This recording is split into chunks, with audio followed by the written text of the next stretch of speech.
Good evening, I'm Boyet Benavides, welcoming everyone to the fourth episode of Season 5 of our Tuesday podcast. This show is powered by IARFC-PH, the Philippine chapter of the International Association of Registered Financial Consultants. IARFC-PH is an association dedicated to the craft of financial consulting. The association is the sole organization authorized to conduct the RFC conversion courses as well as continuing education in the field of financial consulting. It is an honor for me to have tonight the CEO of IARFC, Mr. Leonard Simpson. Leonard has 34 years of experience in financial services. He has a bachelor's degree in criminal justice from the Florida International University and earned the accredited investment fiduciary professional designation awarded by the Center for Fiduciary Studies associated with the University of Pittsburgh and the International Association of Registered Financial Consultants. He also completed the 2-year certification program in personal financial planning from the University of California at Davis, a member of the Financial Planning Association, and a past president of the Sacramento Financial Planning Association chapter of Northern California. Leonard is more than an active member of IARFC. He is also a member and foundation trustee of the United Cerebral Palsy of Sacramento and Northern California. He is a volunteer emergency medical responder, a senior volunteer California Highway Patrol, and a board member of the United Cerebral Palsy of Northern California. Fellow RFC and guests, please join me in welcoming our IARFC CEO, Mr. Leonard Simpson. Welcome, Leonard, and thank you for joining us this evening for our Tuesday podcast. We are very happy that you joined us, and you'll be sharing with us your experience, your wisdom, and some tips for our RFCs. To start the ball rolling, how did you get started in the financial services business? Well, first of all, let me say I'm very delighted to be here. I got started entering the industry with a traditional life insurance company many, many years ago, and pursued that career with that company, which led to moving through the ranks of management and ultimately taking over agencies for that insurance company, and ultimately the whole Northern California region, which is what brought us out to California about 24 years ago. So that's how I got started. Yeah, I have to tell you, it wasn't by design. It's not something I woke up one day and said, I'm going to be a life insurance agent. In fact, my bachelor's degree is in criminal justice. That's a different line of work. It's different. So my intent initially was to pursue law, and sometimes life presents you with a fork in the road, and I went down the other road on the fork, and never looked back. So that's how I got into the industry. Yeah. Is there any particular specialization that you chose when you entered into the insurance industry? No, my specialization was to figure out where I was going to find clients to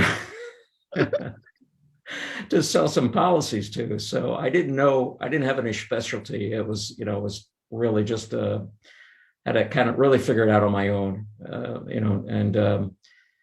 and very quickly find clients, because I had a wife and young kids at home.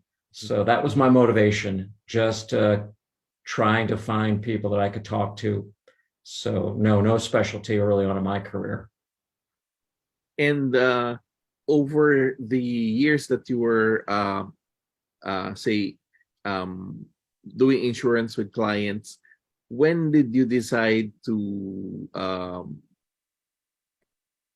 say join a partnership or from being solely with a firm?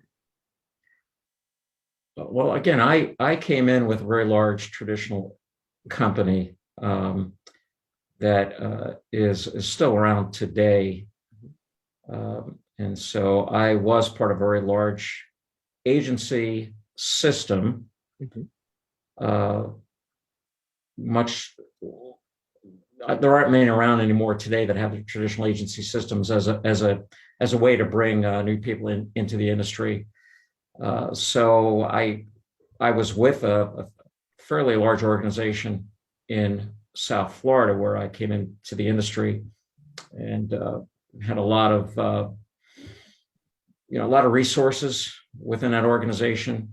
And then I stayed with that organization for about 18 years, again, moving up through the ranks of management and ultimately running my own organizations for that very large company. So throughout my career, I've always was always with a large organization, and it was only about 17 years ago that I moved out into private practice. But prior to that, I was again with a large firm. Yeah.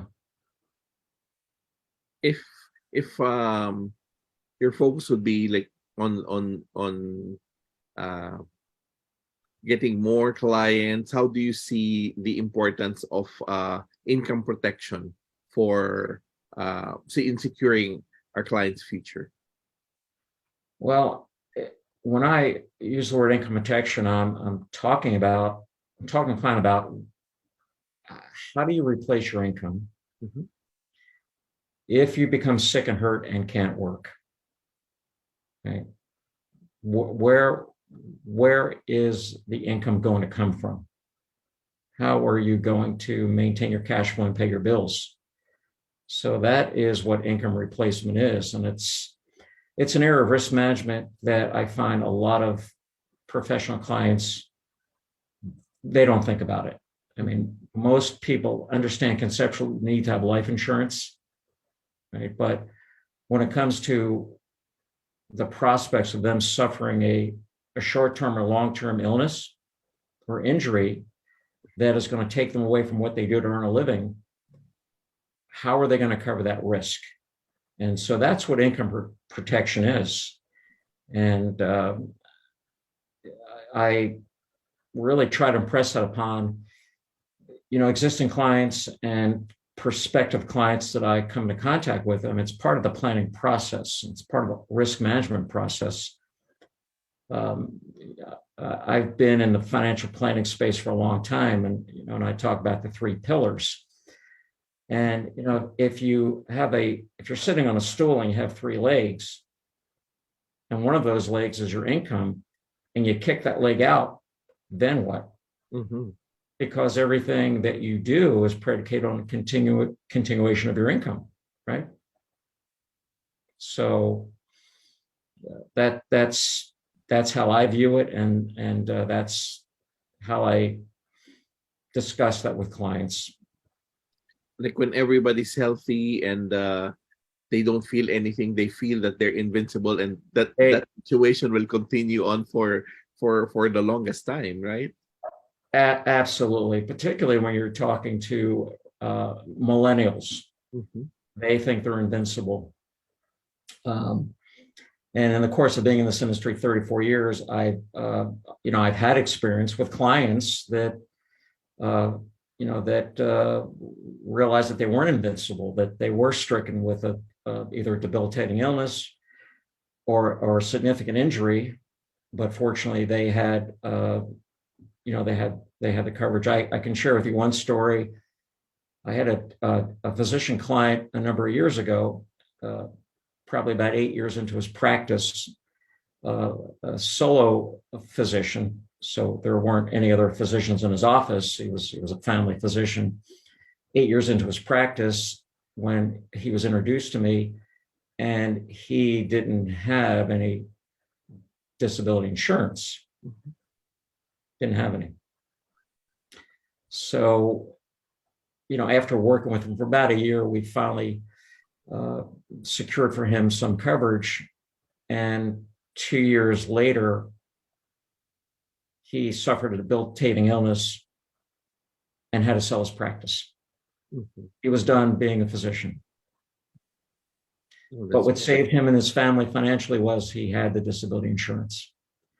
So, it's those kind of stories that you get to own when you've been around doing this long enough. And that resonates with me, that what would he have done if not for having that, that guaranteed income. So you're right. A lot of people it's hard for people to fathom the fact that something could happen to them that would prevent them from doing their jobs. And it doesn't have to be long term. It could be short term, right? But I venture to say that most people would not be able to go probably 6 months without their income coming in. By that point, they probably exhausted whatever savings they had, probably run up their credit cards. Mhm. And then beyond that, I don't know what they would do to maintain their income. So it is an important discussion to be having with people. It's tough. It's tough to convince people, because even if you tell them things like that, they don't think it's going to happen to them. Yeah, everybody thinks they're going to live healthy for a long time. Forever. And it's going to happen to someone else. It's not going to happen to me. Right. So, yeah. When you talk about like protecting income, which part of income, what's the coverage of income do we want to be able to secure for our clients? Well, that's a good question. I might ask the client, well, how much do you need? In other words, if you lost your job tomorrow due to injury or illness, how much of your income do you need to replace? Right? Or do you want to try to replace as much of it as you can? Right? So that is the approach I take. The insurance companies will replace a certain percentage of your income. Mhm. Typically, it's about 60 to 65% of your reportable taxable income. So in most cases, we will just apply for the maximum that we think that they would be able to be approved for. And then once we get the approval, we could elect to take less than that. So that's always the starting point, unless a client specifically tells me, look, I only need X dollars a month to be able to maintain, our livelihood. If, for example, a client already gets sick or has certain conditions that may lead later on to a permanent disability, how do we address their income protection requirement? Can you pose that question again? For example, if you have clients already with existing preconditions that might lead to a future disability, Right. how do we go about establishing, say, a protection fund for them? Well, typically you're not going to, because the insurance company is going to exclude that pre-existing condition. It could be something they might exclude for a short period of time, or it might be something that's going to be a permanent exclusion. So that was a very good question. And that's something that a lot of clients have to deal with. But look, I tell clients, look, there are a whole lot of things that could go wrong with you and I, right? And so I'm not going to get too focused on this one area that they're not going to underwrite or cover you for, when there's so many other things that, from a health perspective, that you could be stricken with. or a multitude of accidents that you might be involved in. But underwriting disability insurance is a lot different than underwriting life insurance, right? Because when you're underwriting life insurance, they're looking at a mortality issues, right? So they're underwriting based on mortality. What's the likelihood that you're going to live to be a certain age? Disability is underwritten based on morbidity. So it's underwritten more as they would underwrite health insurance. Mm-hmm. So where one condition might not be an issue when it comes to underwriting for life insurance, it could certainly be an issue when underwriting for disability insurance. So completely two different products when it comes to underwriting. If that makes sense. Yep. It's a similar situation here. If it's for life insurance, like any precondition would probably warrant a higher premium. But yes. For disability insurance, they may refuse you for certain reasons because, again, of the morbidity issue. That's right. Correct. And so it's very common. I don't. If you've been around, if you have a client that's of a certain age, they're going to have something. Mm-hmm. Yes. And it's not unusual to have to accept a policy that has some type of exclusion. What's very common typically are back-related issues. Okay. So that's pretty much going to eliminate any type of musculoskeletal, issue that you might be stricken with. So, but the clients just understand that, and they're happy to have coverage to at least protect them from anything else that could happen to them. Yeah. For people who are in midlife or in say their silver-haired stage, it's easier to convince them, right? Are you pointing to me? I do have my own silver streaks already. It just doesn't register on the camera. Okay. It's easier. Well, that was your makeup artist. Oh, yes. A little touch up. Yes. A little touch up. Yeah. So it's easier to convince them. But for example, like the younger generation, the millennials, the Gen Z, the invincible ones, how do you convince them to think about income protection even at their very young stage in life? It's very hard. I won't kid you on that. It's hard convincing baby boomers. It's more difficult convincing millennials. It is a very difficult conversation to have with clients, whether they're millennials or baby boomers. It's very difficult to get clients, again, understand the inherent risks that they have. Now, I can provide them with statistics. I can pull out various occupational classes. Insurance companies have all the actuarial numbers, but that at the end of the day doesn't matter. It's just very difficult to get people to understand that things happen, and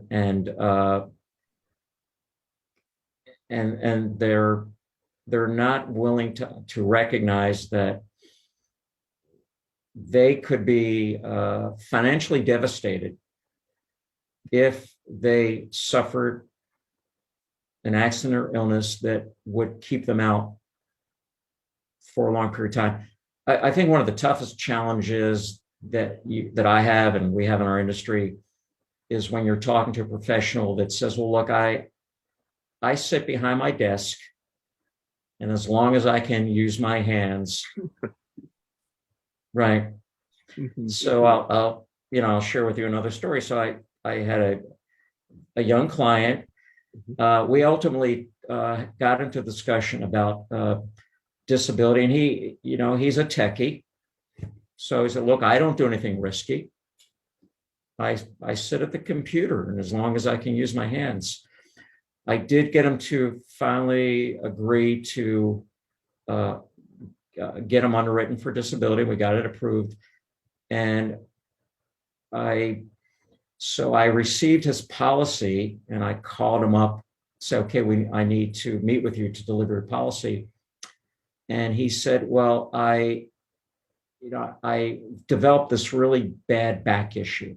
Oh. I can barely get down the stairs.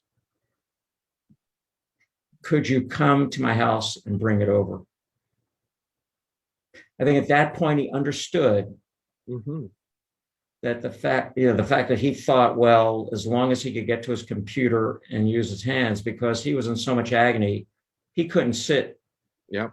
at the dining room table, much less sit at a computer.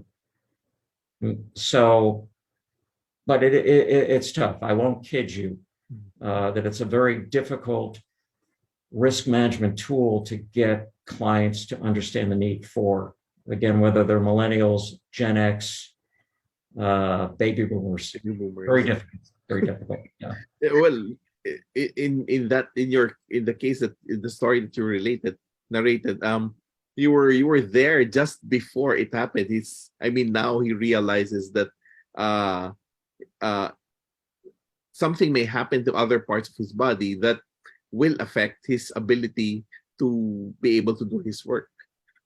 Right. Right. So it's yeah. I just you have to.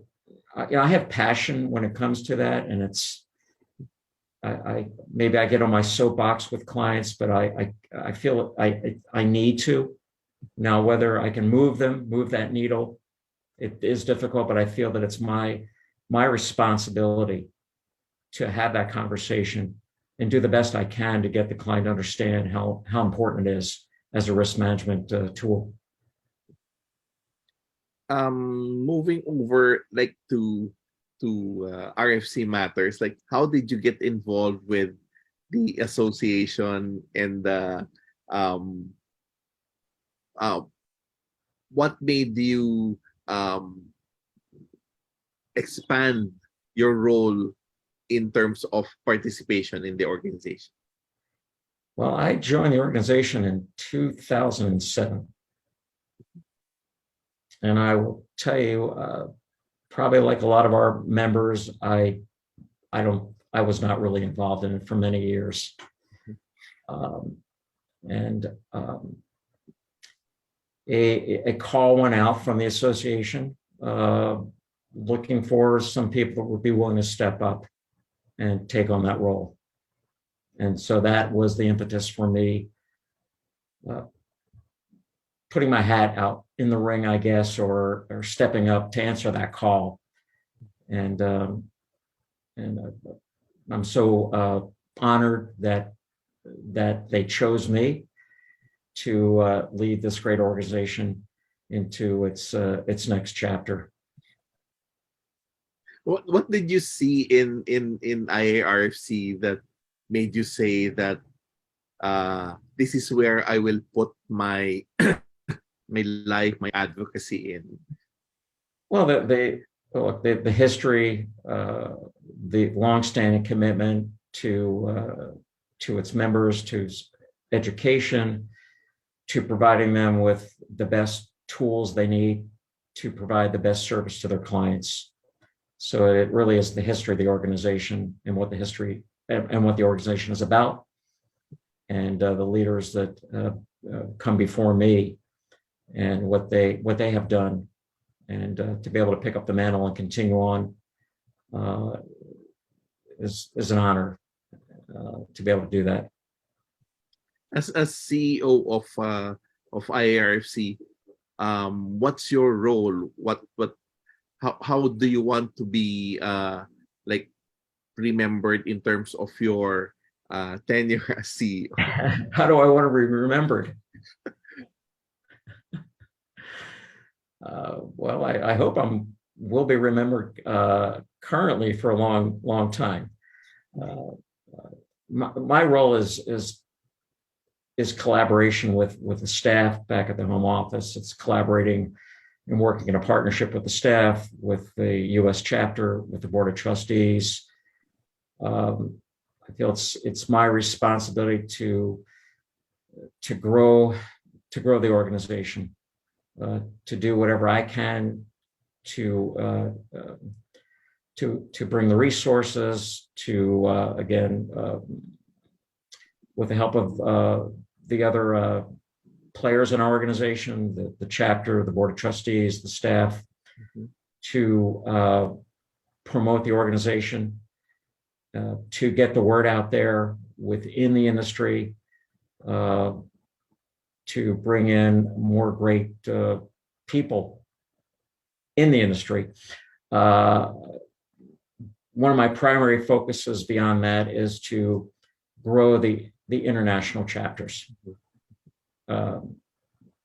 And having said that, I've been spending a lot of time lately reaching out to international members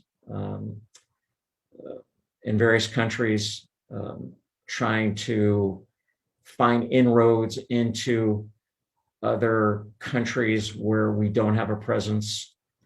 And so those are all the things that I believe are my role, my responsibility, and extremely committed to doing whatever needs to be done to grow the organization and make it sustainable, and make sure we're around for another 30, 40 years. Yes. So then I can be remembered.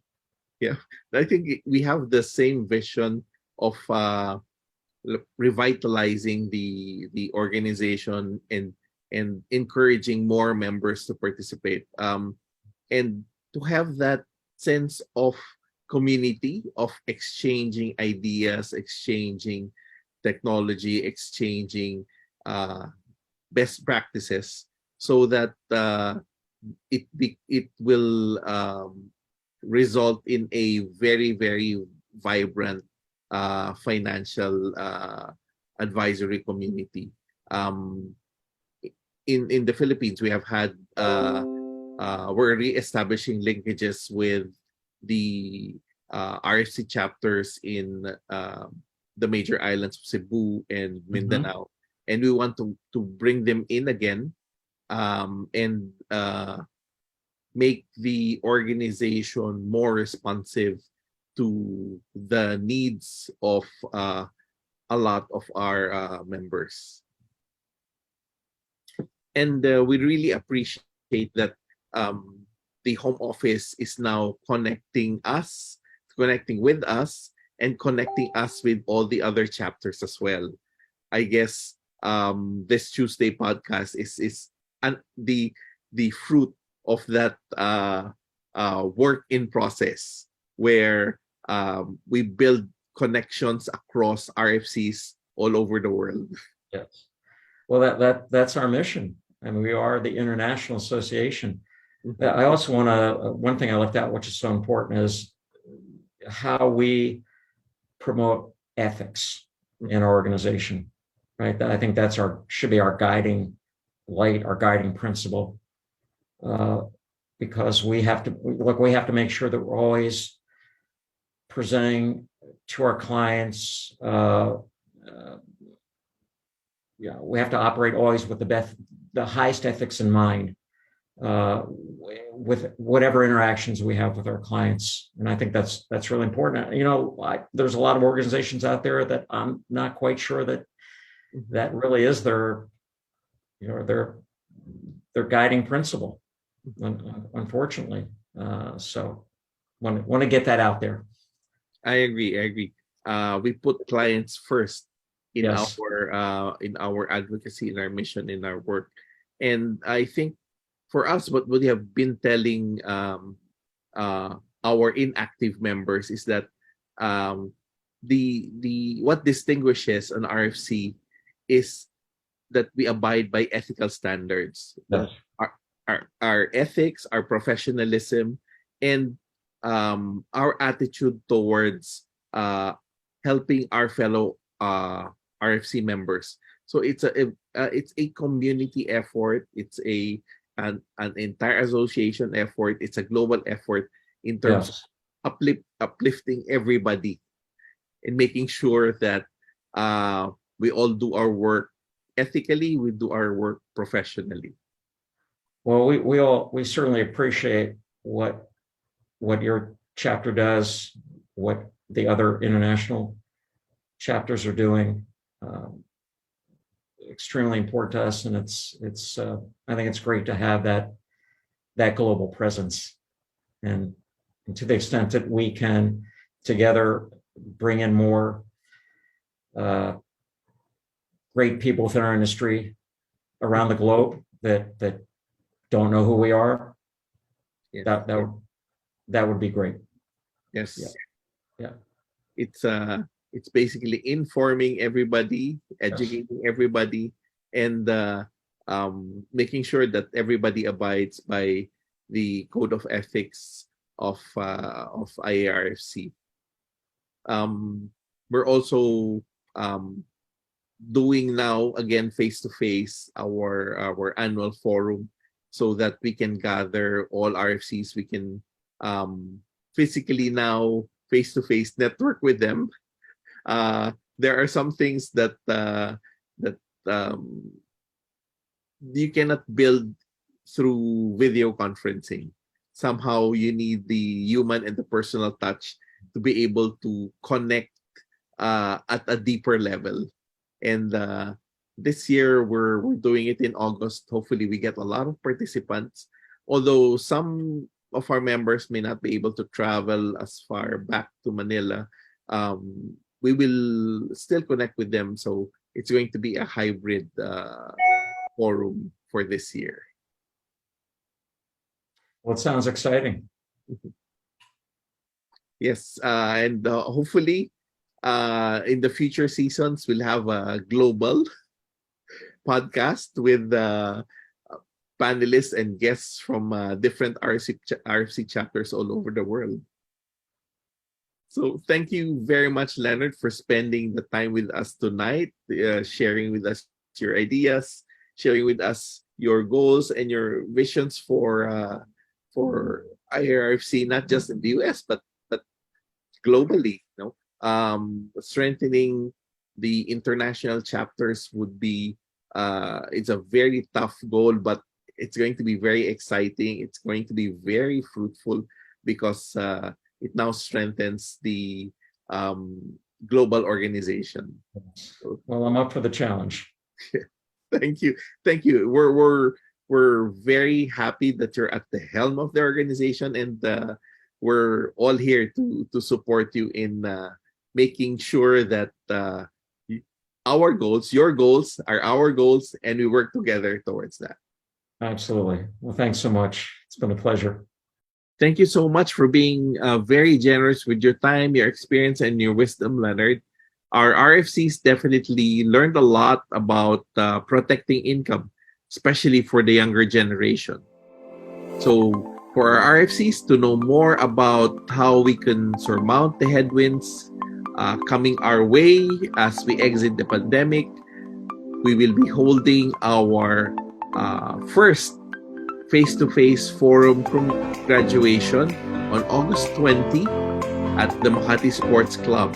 The annual forum is from 1 to 5 p.m. and is free for all active RFCs. The graduation follows at 5:30 p.m. We also wish to remind everybody to renew their membership and enjoy the benefits of connecting and networking with a global community of RFCs through iarfc.org website and our continuing education seminars and conferences, and of course the RFC Tuesday podcast. For renewal information, please contact Ms. Arlene Baguyo at iarfcph@gmail.com or 0917-645-7846. So please contact IARFCPH now for your membership renewals. Our podcast episodes are shown every second and fourth Tuesday of the month. That's why it's important for everybody to follow us on Facebook. Episodes are pre-recorded and are broadcast through Facebook Live. On behalf of our executive producer, Ms. Grace De Vera Escobar, this is RFC Tuesday podcast saying, it's better to be in the know than the last to know. Thank you very much, Leonard, for joining us tonight. Everybody have a great evening. Have a great day, Leonard. And thank you for being with us. We hope we'll see you again in our future episodes.